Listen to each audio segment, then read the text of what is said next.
I tweeted this recently just thinking about how Vine was the home of short form vertical videos before it died in 2016. And now in 2022, TikTok has been the most downloaded app on the planet for like the last 12 straight months in a row. And short form vertical videos are blowing up.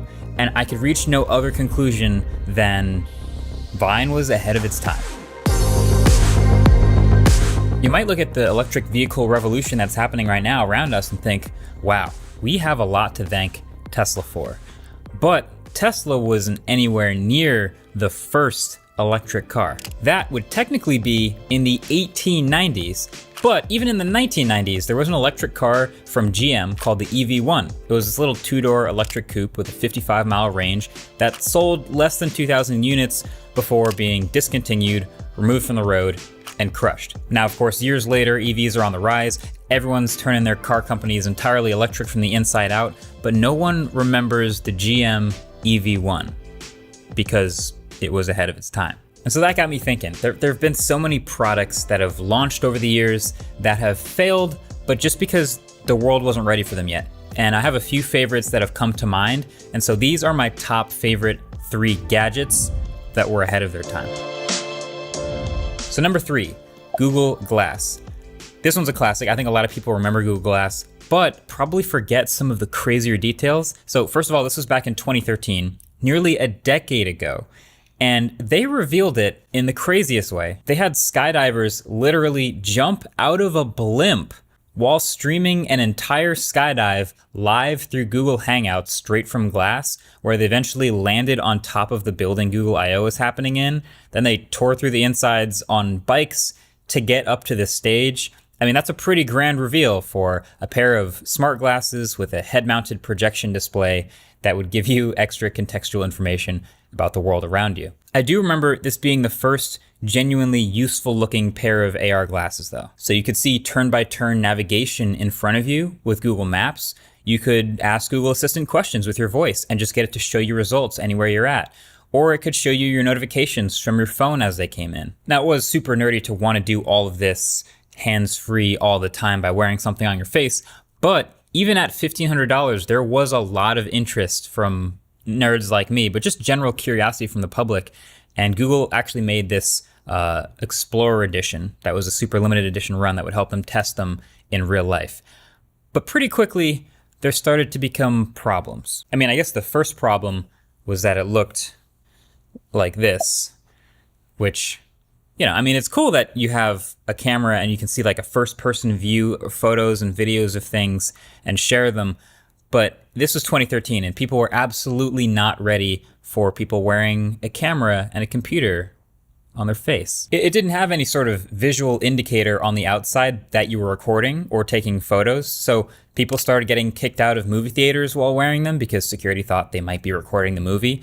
And someone also got pulled over in their car and ticketed because the police thought they might have been watching a movie on Google Glass. But even if you could get past the whole camera on the face thing, like this is what it would look like to talk to somebody using Glass. You know, the button up here, the glancing up to the side, the touchpad. If it wasn't like obvious already, it was kind of unnatural to be talking to someone while doing that. Eventually, Google killed the project for consumers. Glass actually does live on through an enterprise version where it doesn't have to worry about looking like an everyday pair of glasses acceptable to wear in public, but you can actually buy Google Glass Enterprise Edition 2 right now for your company, where you can do live video or give step-by-step instructions on how to assemble things, stuff like that. But the point is, it got utterly rejected by regular people, by the public, and we haven't seen it for years.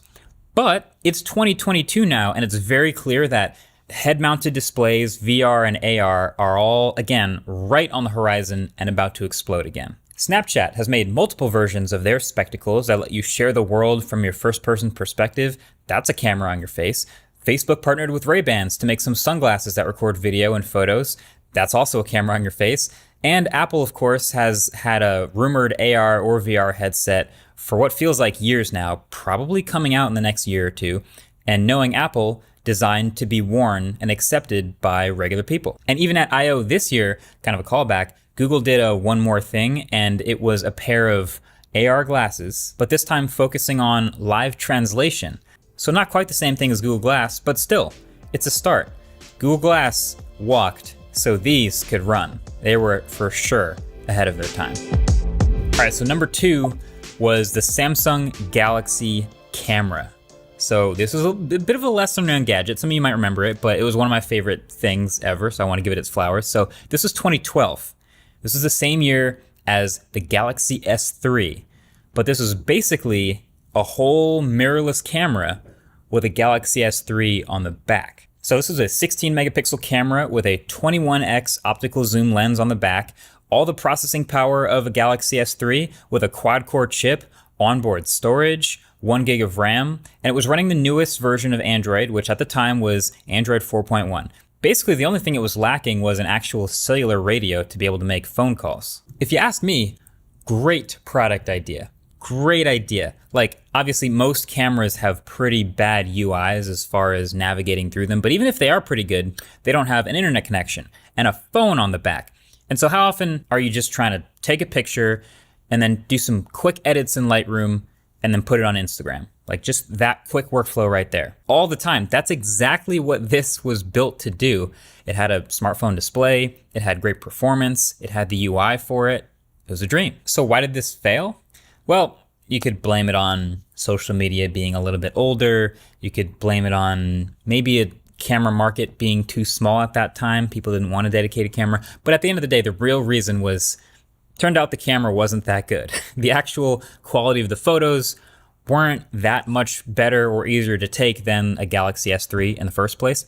And so that's the reason the reviews were terrible and nobody actually wanted to buy the thing. But in the background, it was very clear that a real camera with a full Android experience or a full UI on the back made a lot of sense. Like I said, most camera UIs currently pretty bad. And even if they aren't, they sure as hell can't edit a photo and then post it on Twitter or Instagram. Fun fact, Android was actually supposed to be a digital camera OS before it got bought up by Google and turned into a phone OS. So it really makes you think. But I think what it comes down to is basically there's a friction to get something from a camera to Instagram. There's taking the photo and then wirelessly transferring it to your phone maybe, which is either going to compress it or it's going to take a long time.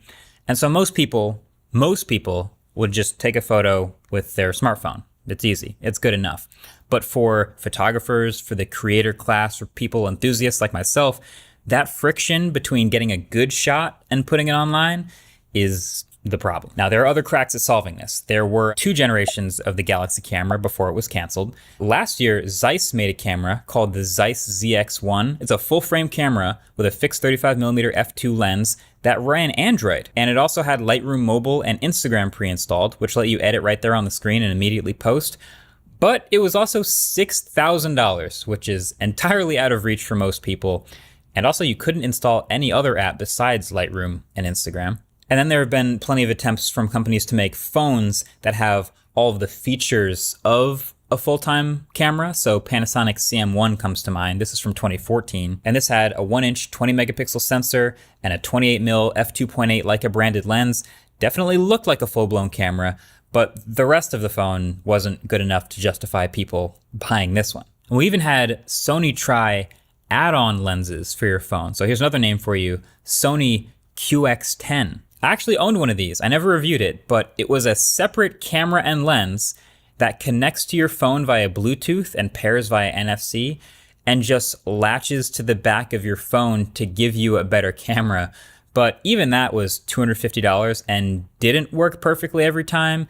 You know how Bluetooth is. There's still so much friction. And again, at the end of the day, most people totally fine with just the smartphone camera for most stuff they're putting on Instagram. I just did a video on the Sony Xperia 1 Mark IV. If you haven't checked that out already, that one has real optical zoom, so it's a better physical camera. But again, for photographers, creators, enthusiasts, people like myself, I maintain that we are ready right now for a good internet-connected camera. Like, brainstorming out loud, imagine an iPhone UI on a real full-frame mirrorless camera. So a big sensor, big lens, but the processing power and computational photography with an M1 chip. Give this thing onboard storage, give it USB Type-C, please, and then you can throw Pro in the name, and that would be great. Yeah, I would want one.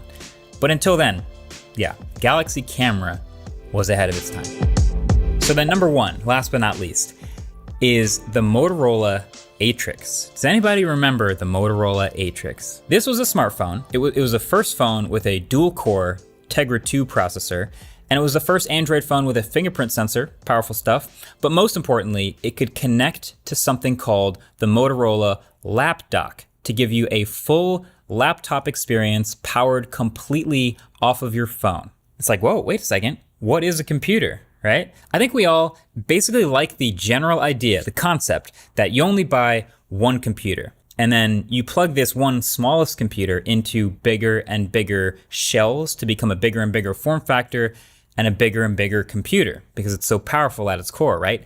That idea is dope. But there's 2 pretty big hurdles towards actually achieving that: power and software. So Motorola with the Atrix, they attacked the software problem head on, right? So their version of Android was called Moto Blur. And when you plugged it into the lap dock, immediately that would turn into an experience pretty similar to what we have with Samsung DeX now. Full-on laptop looking thing, a dock, apps, Windows, the whole deal. But the tougher challenge was definitely power, right? So this phone came out in 2011. The first dual-core chip in any smartphone was a pretty big deal at the time, but let's be real, it's not powerful enough to be a full-fledged laptop, photo editing, video editing, all of that stuff, much less even a Chromebook at that time. And so this actually kind of creates a third problem on its own, basically, which is if you buy into this ecosystem, this version of that idea, you're kind of stuck. This Atrix cost $200 on a 2-year contract, but then the lap dock cost $500 extra for basically a shell with a keyboard and a screen and a battery. If you upgraded your phone, you could no longer use your laptop. So the Atrix didn't hit, right? But now, in 2022, the computing power in smartphones has come a long way. People, in benchmarks and reviews might think we're nitpicking and seeing if there's a difference between the Snapdragon 8 Gen 1 and the 888. But really the fact is all the extra headroom we're getting has way more functionality besides just texting and using the phone like normal. It can become a computer. We also already know the M1 chips powering the latest MacBooks right now are based on A14 Bionic from the iPhone, just scaled up. So you can imagine plugging the smartphone into a larger form factor, even if it's not a video editing machine, still, it's a very capable laptop. Web browsing machine, honestly, even photo editing would probably go very smoothly, just like the way we see it on iPads. Plus, it's obviously great having all your messages, but also all your apps and all your files just with you all the time, no matter what machine you're using. So this idea definitely has legs for the near future. Honestly, the biggest problem that I see, or the biggest obstacle in the way of it, is still the ecosystem problem, specifically because a company like Apple would much rather have you buy an iPhone and an iPad and a MacBook than just to sell you one computer that can be everything. So there are some third-party attempts at a modern version of this. There's a company called Nex that makes the Nex dock. This is basically the same thing as the Atrix, but over a USB-C connection for Samsung phones. Boom, portable DeX laptop. But again, that's only for Samsung phones. So really the fact that the whole ecosystem has to play for this idea to work makes it much harder than just one single gadget. So the Atrix was for sure ahead of its time and probably will be for a little while longer, but I like the possibilities here. I like where we're going with that one. Either way, yeah, Vine was definitely ahead of its time. Vine walked so TikTok could run. All right, thanks for watching. Catch you guys in the next one. Peace.